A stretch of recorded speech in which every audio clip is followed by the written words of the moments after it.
Kain ka. Kain ka. Kain ka. Gaya ka, Shelo, gaya. Gaya ka.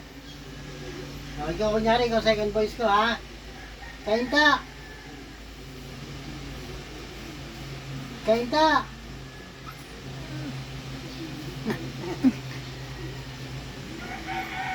Kain na. Oo. Ito kayo.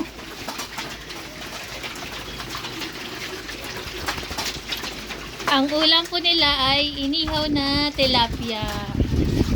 Ayan. Kung makita nyo po, may ulam sila, inihaw na tilapia. Hinimay-himay na tilapia. Ayan. Wala na po siyang tinik. Kaya kung mapapansin nyo, parang puro kanin lang siya pero nakahimay yung isda. Ayan. Ayan po ang kanilang tanghalian. Si Shelo po nauna na yan kumain. Ayan si Shelo. Iba po kasi yung pagkain ni Shelo. Ang kanyang pagkain ay renal food. Bawal pa po siyang kumain ng iba. Ito po yung kanyang pagkain. Renal na ganyan. Meron din po siyang recovery food. Pero masasabi po ng vet, mas okay daw po sa ngayon. Ito muna ang ipakain sa kanya. Mas okay. Yan. Si Shelo panod-nod lang sa mga kumakain. Ayan po ang kanilang tanghalian. Lin, ay Solo, wag na sumali sa tito mo. Solo. Ang inuminan po nila ayun, nasa may gilid ng hagdanan namin. Doon po lagi nakalagay ang kanilang inuminan. Sa likod ni Mayor.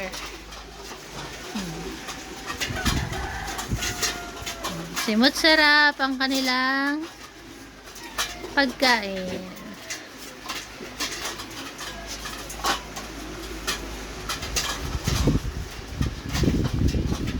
Happy tummy ang aming mga par babies.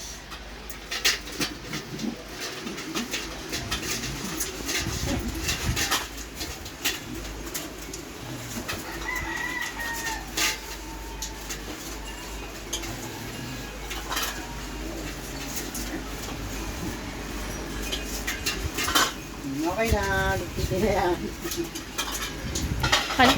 Palibasa alam ni Shelo tapos nang kumain eh oh. Nahiga na. Nahiga na Shelo kanina maingay.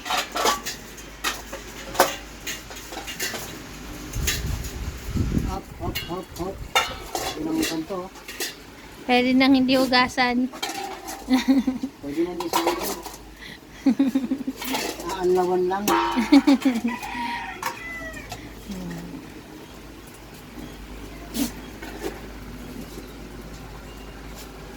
Ayun po yung kanilang inuminan nasa gilid ng hagdanan.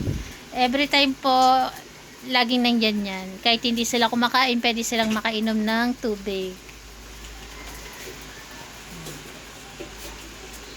Salamat po sa tumapos ng aming video. God bless po.